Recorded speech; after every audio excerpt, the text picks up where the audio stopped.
Parfait. Donc, l'activité qu'on va faire ce matin, bon, je suis rendue seule dans mon bureau, donc je peux enlever mon masque. L'activité qu'on va faire ensemble ce matin est une simulation à la pauvreté. Qu'est-ce que ça veut dire une simulation? Dans le fond, on va faire un jeu de rôle. Et il y a quelques consignes avant de débuter. Premièrement, dans un instant, pas tout de suite, vous allez devoir vous asseoir en équipe de 4 ou 5 dans votre classe et chaque groupe va avoir besoin d'une feuille de papier et d'un stylo. Un peu plus tard, pendant l'animation, chaque groupe va aussi recevoir une pile de papier. Donc, les enseignants, je vous dirai quand sera le moment de donner ces feuilles.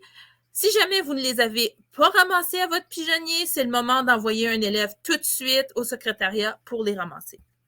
Okay? Et ce qu'on va faire, c'est que vous allez devenir, pendant à peu près une trentaine de minutes, une famille avec votre équipe, une famille qui vit sur le salaire minimum au Canada. Donc, j'en dis pas plus tout de suite. Je vais vous donner un 5 minutes et pendant ces 5 minutes, je vous invite à vous diviser en équipes. 4 ou 5, 5 c'est l'idéal. 6, ça peut encore aller, mais le mieux, c'est 5. Et asseyez-vous ensemble dans la classe. Vous avez 5 minutes pour vous organiser. Go!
Super! Donc, on est prêt à continuer, j'espère.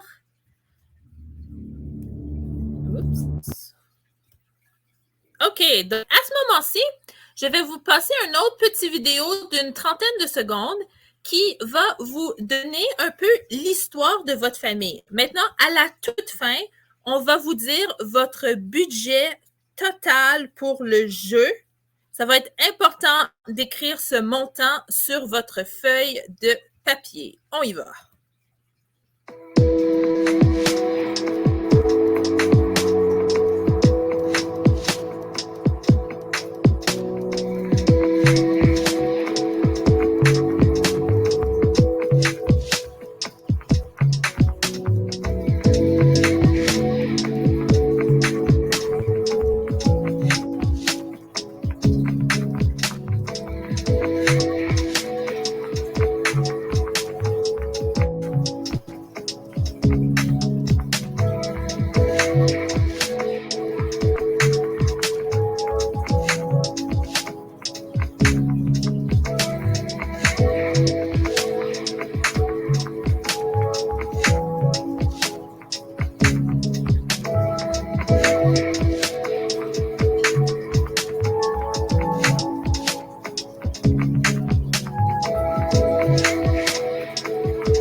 Bien, donc, qu'est-ce qu'on voit ici?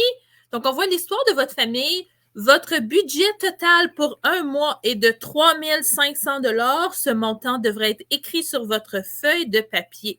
Maintenant, ce qu'on va faire ensemble, on va voir pour une famille à bas revenus, ça ressemble à quoi passer à travers le mois? C'est-à-dire faire son budget, payer les factures, payer tout ce que les enfants ont besoin pour l'école. Donc, la première étape de notre activité, dans un instant, je vais vous montrer les factures que vous allez avoir à payer. Donc, le coût de votre appartement par mois est de 2 300 $. Le coût du téléphone est de 30 $. Le coût du câble, de la télévision, 50 $. Le coût d'Internet, 80 $ et le coût de l'électricité, 80 $. Vous devez maintenant soustraire ces montants de votre 3 500 pour voir combien d'argent il vous reste après avoir payé vos factures. Vous pouvez sans problème utiliser une calculatrice sur votre téléphone si vous le souhaitez. Donc, je vous laisse quelques instants pour calculer cela.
D'accord, donc on reprend tranquillement. On va voir combien d'argent il nous reste. Donc, si vous avez bien compté, il vous resterait 960 $ après avoir payé ces factures. Maintenant, attention, on n'a pas payé la nourriture encore. Donc, pour savoir combien coûterait environ la nourriture, j'ai été voir sur le site de Statistique Canada. Donc, vous savez, le site de Statistique Canada, c'est un grand sondage qu'on fait à travers le Canada à toutes les quelques années pour voir quelle est la norme dans le pays sur plein de différentes choses. Et par rapport à la nourriture, Statistique Canada nous montre que le coût moyen pour la nourriture est de 214 $ par personne par mois. Maintenant, attention, le coût moyen veut dire qu'il y a des gens qui dépensent plus et il y a des gens qui dépensent moins. Comme vous êtes une famille à bas revenus, très probablement que vous achetez des choses qui sont en vente, que vous achetez des choses qui coûtent moins cher. Alors maintenant, ce que je vais vous demander de faire, c'est d'enlever 175 $ par personne à votre budget. Maintenant, attention, si vous êtes une équipe de 4 personnes ou si vous êtes une équipe de 6 personnes, on garde le chiffre 5 pour simplifier le jeu. OK? Vous êtes une famille de 5 personnes. Bon, il y a peut-être, si vous êtes 4, peut-être qu'il y a une personne dans votre équipe qui a une personnalité multiple qui fait 2 rôles. Ou si vous êtes 6, je ne sais pas, il y a 2 personnes siamoises qui font un. Mais on garde une famille de 5 personnes pour faciliter les choses. Donc, vous allez faire 175 $ fois 5 et voilà le montant que vous devez déduire de votre 960 $ pour voir combien d'argent il vous reste après avoir mangé. Je vous laisse calculer ça un instant.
Bien, donc on va voir combien d'argent il vous reste maintenant. Bon, ça ne marche pas vraiment bien. Hein? Vous êtes déjà presque dans le rouge avec 85 $. On s'entend que quand on a 85 $ dans nos poches, ça ne va pas trop bien. Heureusement, le Canada offre des allocations pour les familles à faible revenu. Donc, vous pouvez ajouter 1 000 $ à votre revenu. Donc, il devrait maintenant vous rester 1 085 $. Vous pouvez écrire ce chiffre-là en gros sur votre feuille parce que c'est le chiffre qui va être important dorénavant. Maintenant, les enseignants, ce serait le moment de passer chaque paquet de feuilles à chaque équipe. Chaque paquet est divisé par une trombone. Donc, chaque équipe, vous devriez recevoir 5 feuilles. Dans ces 5 feuilles, il y a le rôle de la mère, le rôle du père et des 3 enfants. Donc, je vais vous inviter à vous diviser ces feuilles-là. Chaque personne prend une feuille. Encore, si vous êtes un groupe de 4, quelqu'un peut prendre une deuxième feuille. Si vous êtes un groupe de 6, partagez une feuille à 2. Okay? Et une fois que vous allez avoir ces feuilles en main, ce que vous allez faire sur ces feuilles-là, vous allez voir qu'il y a tous les besoins et les désirs de chaque membre de la famille. On se rappelle qu'un besoin, c'est quelque chose qui est pas mal plus essentiel comparativement à un désir. C'est quelque chose que j'aimerais avoir, mais je vais quand même survivre si je ne l'ai pas. Donc, vous allez maintenant avoir 10 minutes pour discuter entre vous et prendre une décision sur qu'est-ce que vous allez acheter. À mesure que vous choisissez de payer quelque chose, par exemple, j'achète une paire de lunettes. Les lunettes sont 210 $. Je vais le déduire, donc l'enlever de mon 1085. On va voir à la fin des 10 minutes combien d'argent il vous reste. Bonne chance!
Gang, votre attention, s'il vous plaît.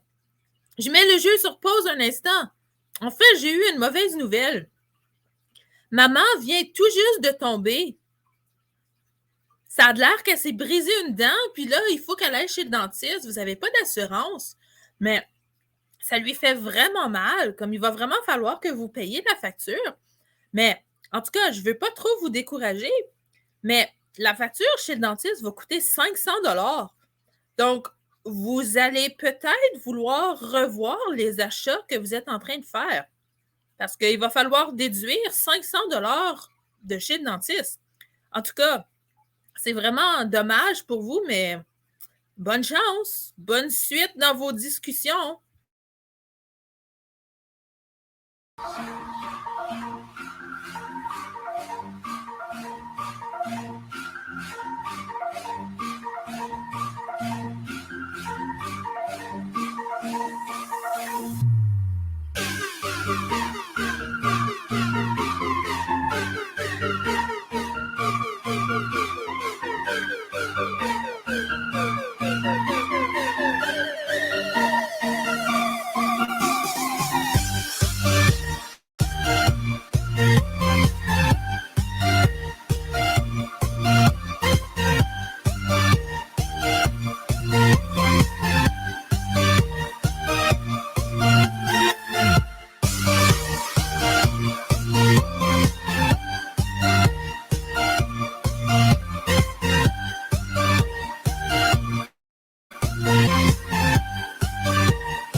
Voilà, notre temps est terminé.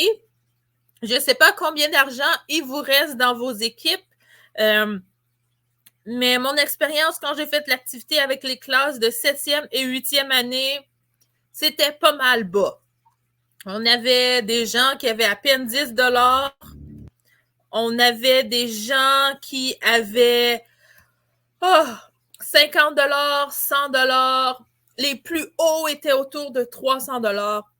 Mais on s'entend que quand il nous reste 100 $, 200 $, 300 $, ça va pas super bien. Et les parents doivent être drôlement inquiets si jamais il y a des urgences qui apparaissent. Maintenant, par contre, j'ai une bonne nouvelle pour vous. Oh, on va sauter ça, on l'a déjà fait. Donc, vous voyez, à l'école de vos enfants, ils font une collecte de denrées. Ça vous donne une idée. Peut-être que la banque alimentaire pourrait vous donner un peu de nourriture. Prenez 30 secondes pour décider dans votre équipe si, vous voulez demander l'aide de la banque alimentaire. Si oui, vous allez économiser 150 $ en nourriture. Ça veut dire que vous pouvez rajouter 150 $ à votre budget. Alors, prenez 30 secondes pour décider si vous voulez l'aide de la banque alimentaire ou pas.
Alors, on reprend tranquillement. Je pense que ce qui est intéressant dans cette réflexion-ci, c'est que 150 $ de plus dans le budget de votre famille actuelle, ça peut vraiment avoir tout un impact. Hein? Si vous restez 50 $, 60 $, avoir un 150 $ de plus, ça fait du bien. C'est un peu plus rassurant. Et j'espère que cette activité-ci, jusqu'à maintenant, vous aide à mieux comprendre l'importance des banques alimentaires. Pourquoi est-ce qu'on fait des collectes de denrées à l'école? Je ne sais pas si certains d'entre vous êtes déjà rentrés pour visiter une banque alimentaire, mais quand on rentre dans une banque alimentaire, la façon que ça fonctionne, c'est un peu comme un magasin. Et puis là, on a les étalages avec les différentes choses. Et disons, je vais arriver devant l'étalage avec les boîtes de céréales. Ça va peut-être être écrit que ce mois-ci, j'ai le droit à 2 boîtes de céréales. Donc, dans ce qu'il y a là, bon, moi, j'aime pas les Fruit Loops. Je vais peut-être choisir des Cheerios puis des Mini-Wheats. Maintenant, ça, c'est pas rempli automatiquement. Et qu'est-ce que je veux dire par ça? C'est si pendant le dernier mois, il n'y a personne qui a donné des céréales, ben, il n'y en aura pas de céréales à donner. Tu sais, l'argent qui est là, la nourriture qui est là, elle ne tombe pas du ciel. C'est toute la nourriture qui a été donnée beaucoup par les écoles. Quand vous allez dans l'épicerie, souvent, on voit derrière les caisses qu'il y a un grand bac où les gens peuvent déposer les denrées. Il y a souvent d'autres groupes communautaires qui vont faire des collectes. Mais si vous pensez à votre famille dans le jeu, qui dans le fond, c'est tous des vrais chiffres que j'ai mis dans l'activité. Donc, il y a des centaines et probablement des milliers de familles dans la ville d'Ottawa qui vivent exactement ce que vous vivez dans le jeu. Donc, imaginez si les banques alimentaires n'existeraient pas. Pour certains, ce serait tout un désastre. Maintenant, on continue avec une dernière slide. J'ai oublié de vous dire que dans le jeu, on est en décembre et que c'est bientôt Noël. Fait que j'espère que vous avez pensé aux cadeaux de Noël pour vos enfants. Est-ce que vous avez encore de l'argent pour dépenser pour chacun de vos enfants? Il y a peu de chances que vous ayez autant d'argent à dépenser que ce que vos vrais parents dans la vraie vie ont dépensé l'année passée. Je vous demande de prendre un moment juste pour réfléchir, juste pour vous rappeler qu'est-ce que vous avez reçu comme cadeau l'année passée à Noël? À peu près combien est-ce que vous pensez que vos parents ont dépensé pour vous? On ne dit rien. C'est juste une réflexion.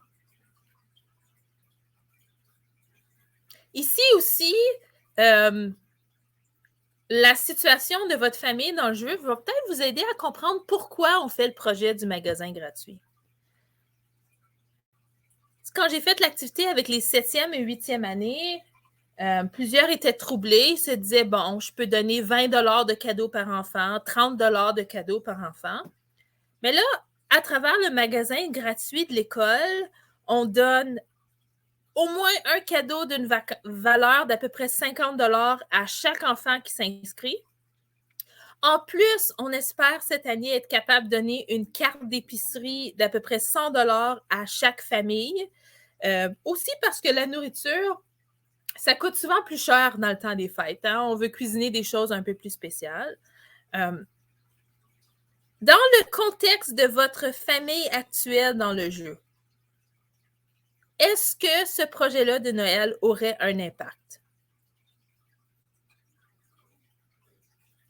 Peut-être que ça nous aide à comprendre aussi pourquoi ce projet-là de Noël, dans le fond, qu'on fait à l'école, il est important. Tu sais, je peux penser à un enfant de 6-7 ans qui revient à l'école en janvier, puis c'est quoi la conversation entre tous les enfants? Qu'est-ce que tu as reçu pour Noël, toi? Puis là, il y en a peut-être un qui dit « Ah, nous, à la maison, on a reçu un PlayStation 5. » Puis là, l'autre à côté, comme, il a eu son petit cadeau, tu sais. C'est difficile pour un enfant de comprendre le sens de l'argent. Puis aussi, le stress des parents. Hein, les parents qui aiment leur enfant, puis qui sont comme, ben moi, je veux pas que mon enfant, il pense que je l'aime moins parce qu'il reçoit moins de cadeaux. Tu sais, c'est une inquiétude valide qui passe à travers la tête des parents. Donc, je vous invite à réfléchir pendant ce temps de Noël. Qu'est-ce que vous personnellement, qu'est-ce que vous pouvez faire pour aider à rendre le Noël de quelqu'un encore plus beau? Ça peut être à travers notre projet du magasin gratuit à l'école. Ça peut être à travers la banque alimentaire. Ou ça peut être aussi à travers d'autres organismes. Ça peut être à travers une famille que vous connaissez personnellement qui passe plus de difficultés. Mais je vous invite sérieusement à prendre un moment pour réfléchir et voir, moi, cette année, qu'est-ce que je vais faire pour rendre le Noël de quelqu'un une période plus belle? Je vous remercie tout le monde pour votre participation. J'apprécie votre feedback si vous voulez venir me dire comment vous avez trouvé ça.